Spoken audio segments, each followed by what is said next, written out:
All right, let's get right into it. We're not just going to tell a scary story today. Oh no, we are going to deconstruct it, take it apart piece by piece, and see exactly how a narrative is built to create that feeling of pure, absolute dread.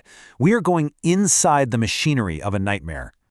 And it all starts, like so many truly unsettling stories do, in a very specific, very real place. Gilmer, Texas. Just giving us that name, that location, immediately grounds the horror. You know, this isn't some fairy tale castle. It's a town you could literally find on a map. And that makes everything that follows feel so much more real. And boom, there it is, the hook. The story wastes zero time. We're dropped right into the middle of the crisis. The details? Heavy, warm, soaked. You can almost feel it. But the most terrifying part of that sentence? Not mine. That's an instant high-stakes mystery, and our main character is smack in the middle of it. So, let's break this opening down. It's all about throwing us, the reader, into a state of total confusion and fear, and the number one tool it uses to do that is perspective. See, how the story is told is every bit as important as what's actually happening. This right here, it's such a powerful trick. The character doesn't find a clue or see something happen, they just know. They know a loved one is gone. This psychic certainty basically bypasses all the logical steps of storytelling and just injects dread straight into your veins. It feels primal, instinctual, and it's completely terrifying because there's no way to argue with it. Now this is where it gets really interesting. The author plays around with the point of view. When it's in the first person, I was back in Gilmer, it's a very personal, internal journey. We're inside the character's head, feeling their confusion. But then, they switch it to the second person. You stood on a cracked asphalt patch. And the effect is electric. All of a sudden, you're the one with blood on your shirt. It completely shatters that wall between you and the story and makes the danger feel immediate and very, very real. Okay, so who's the bad guy here? We get introduced to this teenage boy, but check out the conflicting descriptions. Is he yelling with panic and fury, maybe like he's just a scared kid who's in over his head? Or is he screaming with pure, unadulterated malice, like a predator? This contradiction is brilliant. It keeps us totally off balance. We have no idea if we're looking at a monster or just another victim.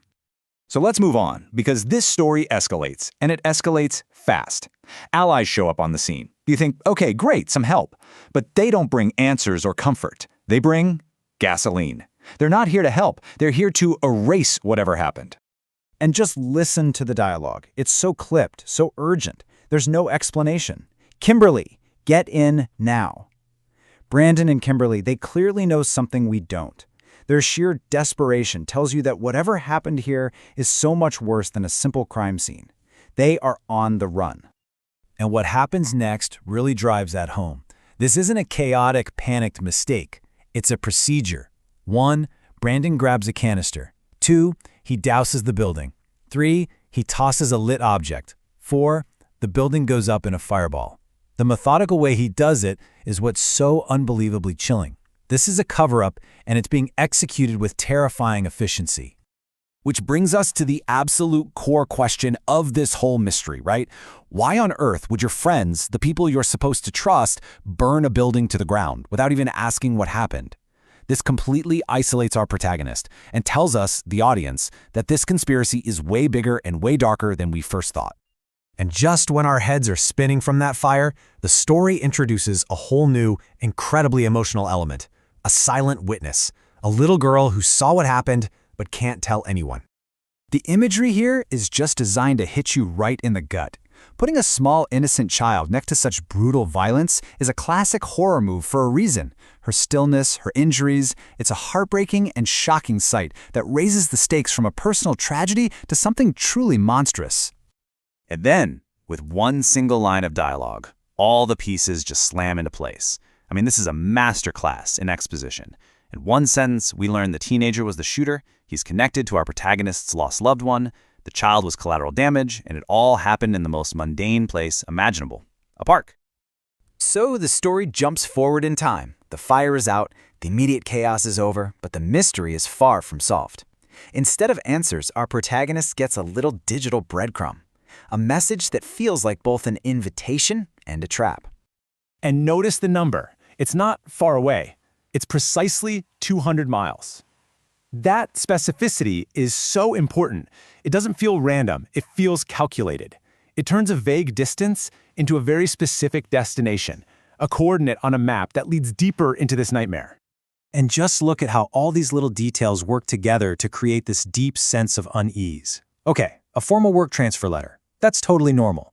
But a signature that looks rushed, almost forced, and then a dark smudge near the bottom that looks a lot like a bloody fingerprint? That's how you do it.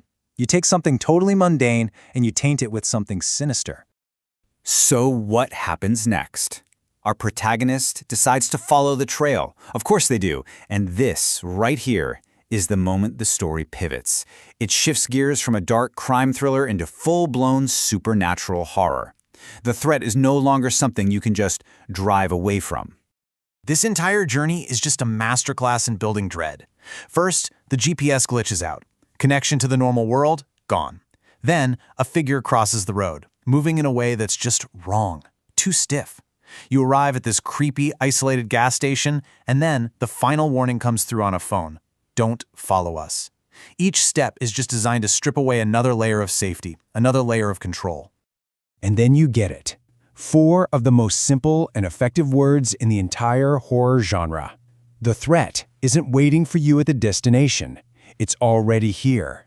It's right behind you. And there's the reveal. No big fanfare, just a simple, shocking statement. It's him. It's the teenage boy. And his face is the color of ash. So you see, this twist completely reframes everything we thought we knew. The hole in his head confirms it. He's not alive. He's a ghost, which means his words, "you brought them here," mean your friends weren't covering up a murder. They were running from a haunting.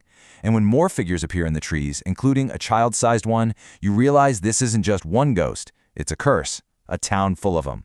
And they all have the same message: come back to Gilmer. Which leaves us with the story's final, chilling question. This isn't about solving a crime anymore, is it?